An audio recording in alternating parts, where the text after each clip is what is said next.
Review of Chapter 5. We will review this chapter by doing 4 problems. The first problem is Taylor expansion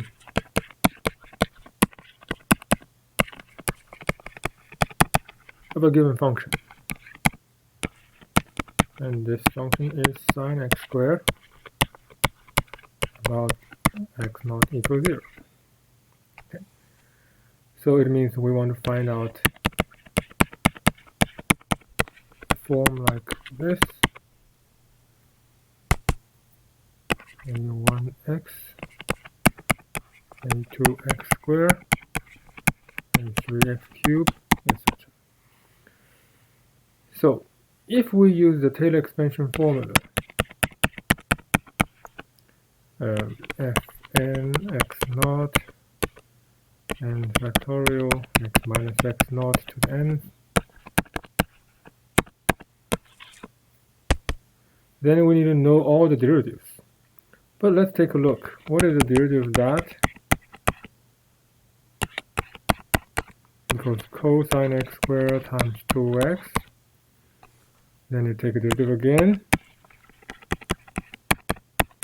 Then have to use the product rule. So you have a cosine of x squared times another, well, just do the second one first. Then times 2 plus cosine given negative, sine x squared. Then you have a 2x again, and then 4x squared.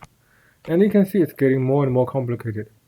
So it will be exceedingly complicated to compute all the derivatives. So what can we do? Well, here's the trick. It's a function of x squared, right? But if we can regard x squared as a new variable, then we can expand sine of u. Say we get like a c0 plus c1u plus c2u squared, right? Then we can just replace u by x squared.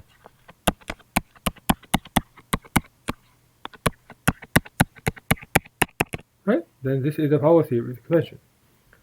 So that's something we will do now. So how do you expand the sine of u? Well, then you need to take the derivative, and then the derivative will give you, let's make a chart here, sine of u, cosine of u, negative sine of u, negative cosine of u, and go back to sine of u. Right, then let's plug in the value at u equals 0. Then have a 0, 1, 0, negative 1, and repeat 0, 1, etc. Right?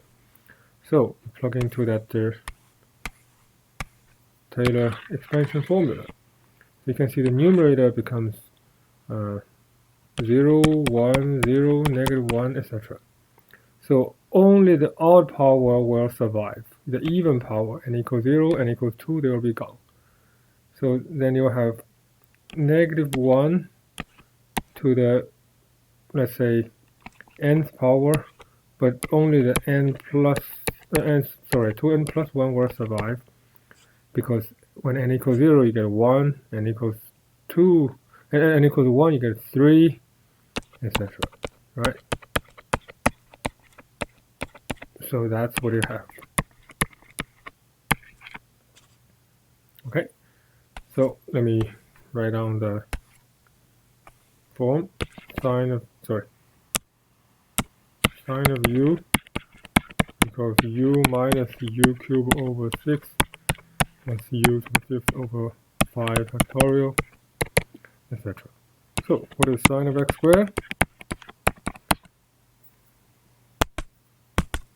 It's x squared minus x to the 6th over 6 plus x to the 10th over 120, etc. Alright, so that's your power series, and it has only even power, but not all of them. Okay, there's no 4th power, the 8th power, etc. Now let's look at this series. We know every term, so we can determine something called a radius of convergence. And how do we determine the radius of convergence?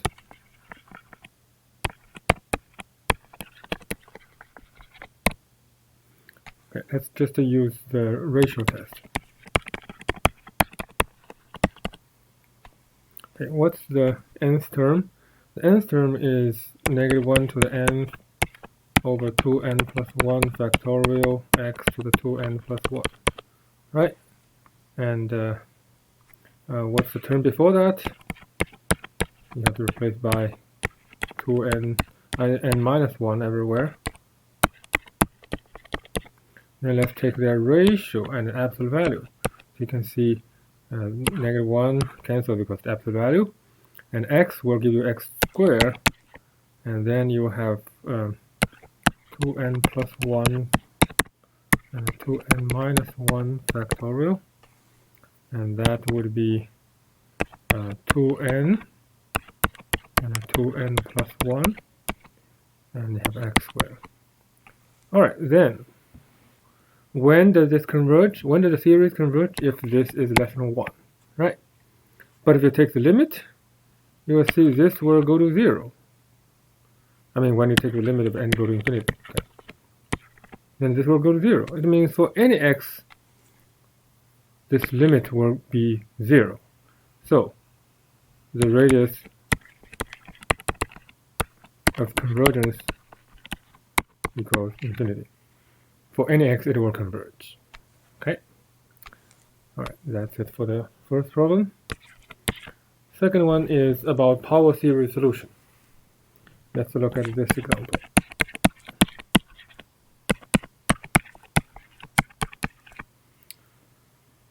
And let's solve a initial value problem. Okay. Well, that sounds hard because we don't know how to solve this equation in closed form. How can we get initial value fit? Well, it turns out that it's still possible. Okay, now let's say x equals 0 is an ordinary point, so we can just let y be the power series. Alright, let's see what we have. So we have to split, right? Y double prime equals a n and n minus 1 x to the n minus 2, and we have to shift a n plus 2, n plus 2, n plus 1 x to the n, and from 0 to infinity. Alright, and for the x square y double prime, we don't need to shift because we will recover the xn, and then we just minus 2y. Let's put them together. Y double prime plus x square y double prime minus 2y. And what is that? N equals 0 to infinity. A n plus 2, n plus 2, n plus 1, plus a n, n minus 1. Then you have minus 2an, right? X to the n. And that is 0. That means it's 0 for every coefficient, right? So we have a n plus 2, and you can see it's a n, you have n squared minus n, and minus 2 equals 0. And we can factorize this guy. So it's n minus 2 and plus 1, right? And you can see n plus 1 is never 0. So we can cancel them. If a n plus 2 equals negative n minus 2 n plus 2 a n. Alright. So that's what we have. And this is true for all n. So let's see what's our solution. So a0 and a1 arbitrary. Then a2, you plug in n equals 0. What do you get? You get a negative than a0 equals a0, right? And what's a4? You plug in n equals 2, you get, 0. See that? And everything else would be 0 after that. So what's our first solution? First solution is a0 times 1, this is equal, so it's plus x squared. Right, so this is our y1. Now let's see what's our y2. A3, you get plugging n equals 1, so you get 1, 3. Right, it's a negative 1 then become positive 1. And A5 equals plugging n equals 3, they get 1 and 5. So it's a negative 1/5 A1, sorry, A3, and it becomes a 1/15 A0. Alright, double check. The 3 and the 5, and top is 1 and a negative 1. Okay, so you have second solution. A1, and it's our x, and plus 1/3 x cubed minus, sorry, there's minus here, minus 1/15 x to the 5th, etc. Alright, so that's your y2. Okay, let me put together. The general solution is a0 1 plus x squared plus a1 x plus 1/3 x cubed minus 1/15 x to the 5th. Alright, so if we look for general solution, we're done. But now let's see. These two numbers are to be determined by the initial condition. And that's 1 and that's negative 1. How do we do that? Well, although this y1 and y2 are not, well, actually y1 is finite, y2 is not finite, but we can still take a derivative. Let's take the derivative of the let's plug in 0 first. So you have y0, you plug x equals 0, you get a0, and you see the second term is gone. Right, so that means a0 must be 1. Okay, and let's take a derivative. A0 times the derivative, that's 2x, and x equals 0, that's also gone. And a1, we have 1 plus x squared, etc., but they are all gone because x equals 0. Right, so that means it's just a1, and that's negative 1. So a1 equals negative 1, and a0 equals 1. So our solution is 1 plus x squared minus your y2, which is x plus 1/3 x cubed minus 1/15 x to the 5th. Alright, so that's your solution for the initial value problem. Alright, third problem. How about the singular value of a given equation?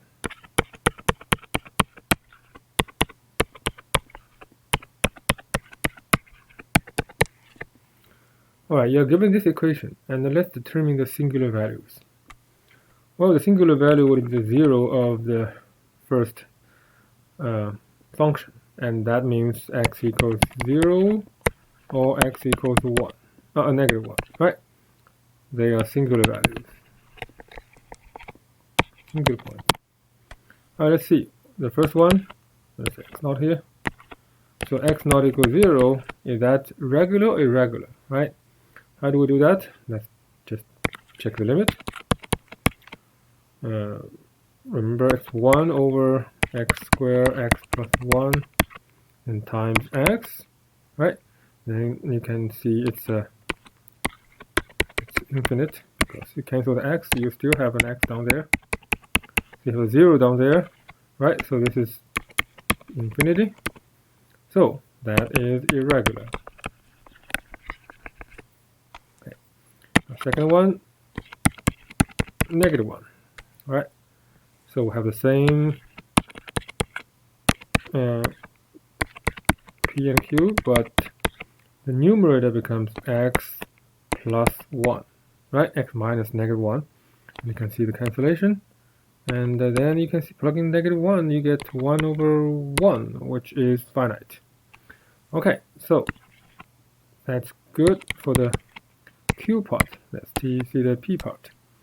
Sorry, R part. We have x over that. X over x squared, x plus 1, and then you times x plus 1 squared.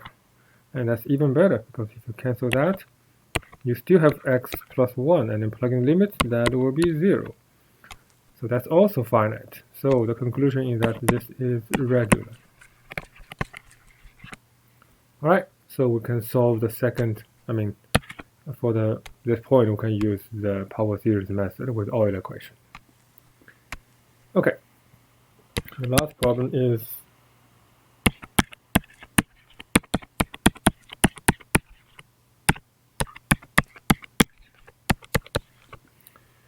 a solution with singular point.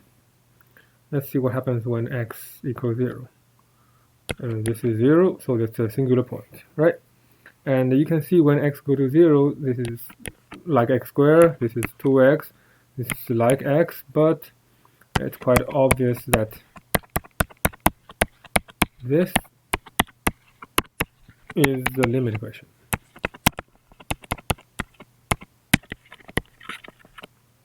Right, because when x is very small, this will converge to 0, and then it fits into the Euler equation form. Alright, so let's solve the Euler equation. The Euler equation says y equals x to the r, and r minus 1 plus 2r, and this is 0, so it's nothing. Alright, so what's our solution? R, and you can combine them, we get r plus 1 equals 0. And let's call this f of r, because it will be needed. And then you have r equals 0 and r equals -1. Okay, so let's call it r1 and r2. And remember, we always choose r1 to be the larger one. So let's find out the solution. And as before, we will choose y to be x to the r, and the summation of that. Alright, and then eventually we'll choose r to be r1. And you will see why, because if you choose it to be r2, you will run into problem. So let's plug in this into our equation. And x squared y double prime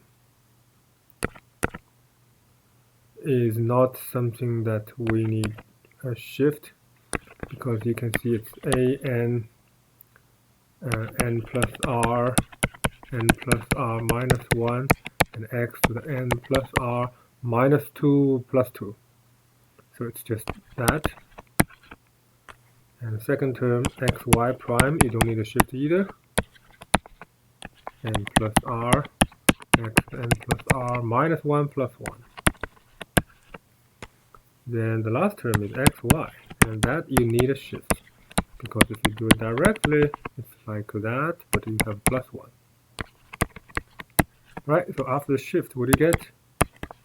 an minus 1 x to the n plus r, and minus 1 equals 0, so n equals 1. So if you combine the three terms, and this one will have a double, so let's double it. If you add them together, then you get an equation back. Because 0 equals, you see the problem is n equals 0, but n equals 1. So you have a special term that only contains n equals 0. So the common term is n equals 1 and beyond. So let's see what we have. So we have n equals 0 part, sorry, an part, and an part. So you have a n plus r, n plus r minus 1 plus 2 times n plus r. Right? See, 2. Then you have an minus 1.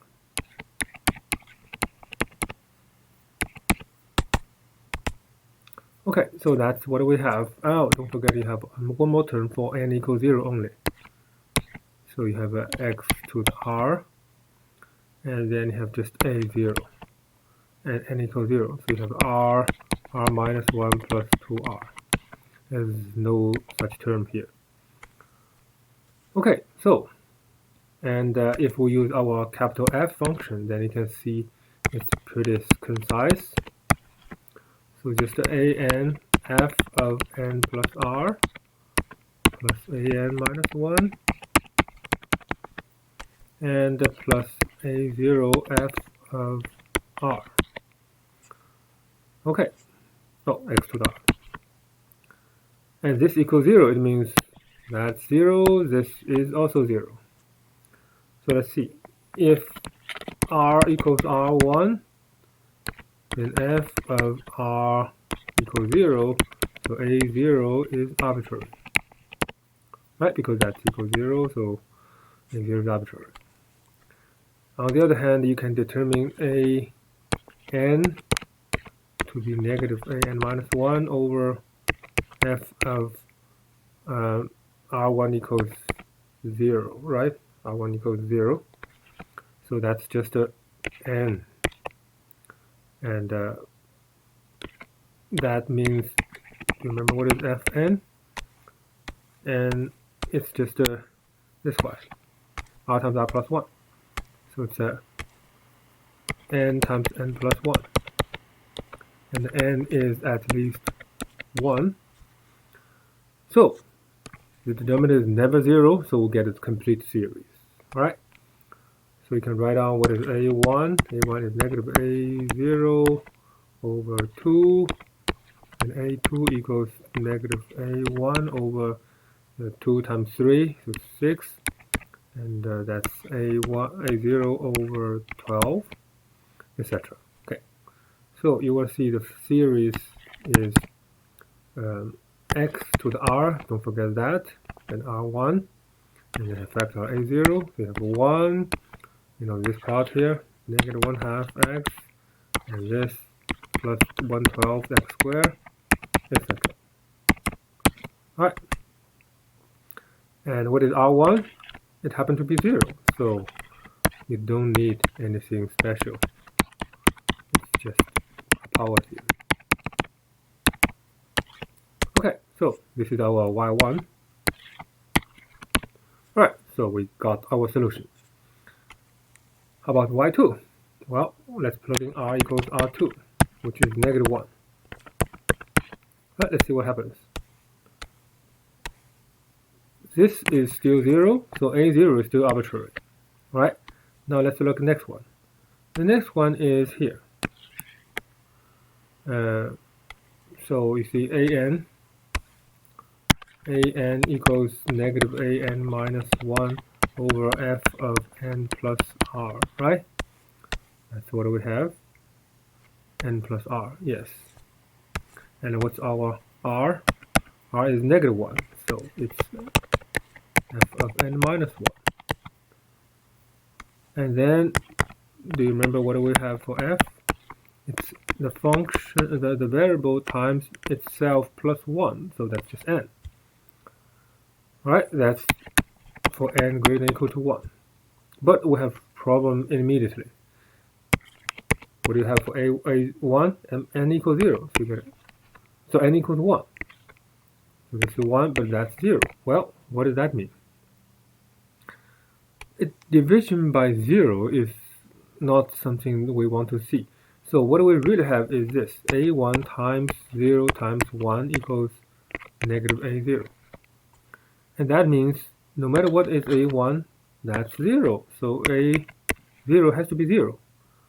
Well, then actually it doesn't give us anything useful, because if a0 equals 0, then our equation becomes a1 times 0 equals 0, so a1 is arbitrary. So we get a0 equals 0 and a1 is arbitrary. And that's actually exactly y1, because remember what we have? We have x to the r2 times a power series, A0, A1x.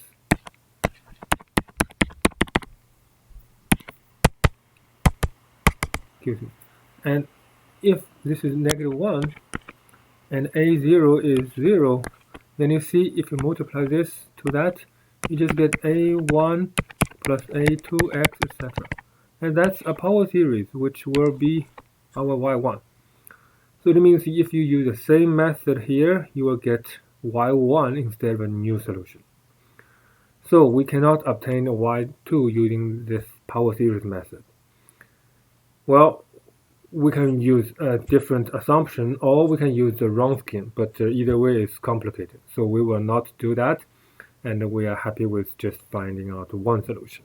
All right, that's it for the review, and we will have an exam very soon. Just get prepared. Okay, thank you.